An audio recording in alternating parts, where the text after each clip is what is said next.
every year that passes, there is more and more clear evidence that Israel oppresses the Palestinians, dispossesses them, violates every basic civil and human rights of the Palestinians. That the essence of the Zionist project is to oppress the Palestinians because they are still there, despite the ethnic cleansing of 1948, and that the Israeli army and secret service and the police and the government, whoever is there, has to be busy every day in forcing millions of people to live a life they don't want. This is what Israel is all about from a Palestinian perspective. Duat Said used to say, Zionism was only bad news. There was nothing positive in this ideology that says Palestine is not for the Palestinians, it has to be a Jewish state. But this was translated more and more into the oppression of the Palestinians. And as the Palestinian resistance grew, the oppression became more cruel, more ruthless, more inhuman.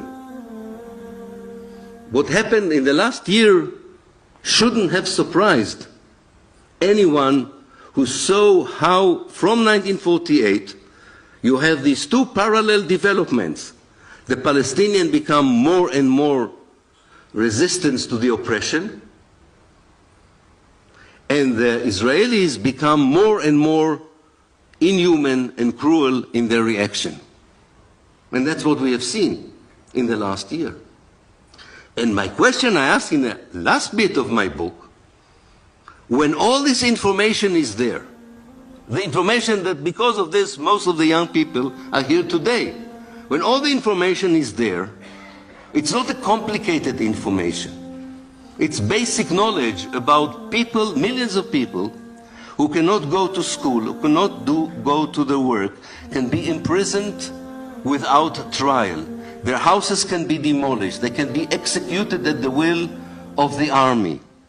They can be expelled at the will of the government. When all this is so clear and transparent and known, especially in the age of the internet and the alternative media, how come Israel still has the immunity? How come it is still regarded the only democracy in the Middle East, when it's clearly an apartheid state, when it's clearly an occupying power, when it's clearly a colonizing power, it's clearly an ethnic cleansing power?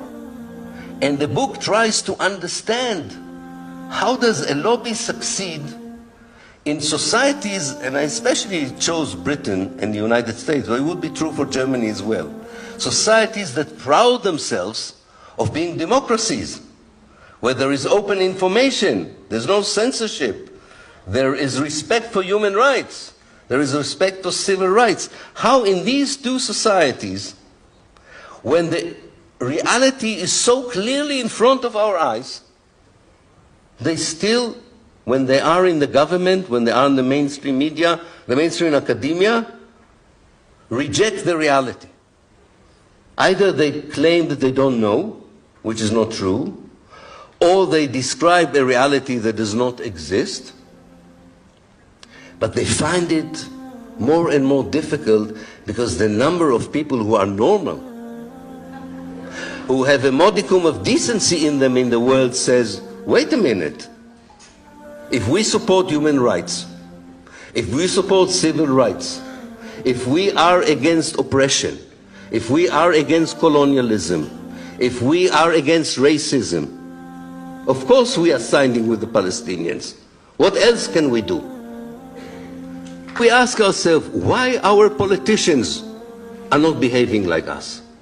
Why our academics do not behave like us? Why our journalists, I'm talking about the mainstream journal, I know there's some good journalists there today. Why are the journalists do not see it? They don't have eyes? They're not visiting the place? Is there another Palestine maybe that we don't know of? Yes, it comes back to lobbying and advocacy. And you have to understand this lobbying machine is more than 100 years old. and has a lot of experience. I'm talking now in Britain and the United States, but I'm sure it's true about other parts where it's effective. It has 100 years of experience.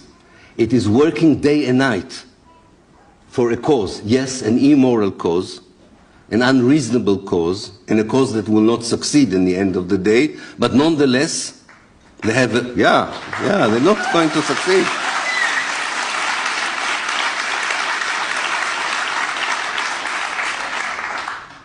Unjust projects, in the end, I can tell you as an historian, do not succeed. Do not succeed.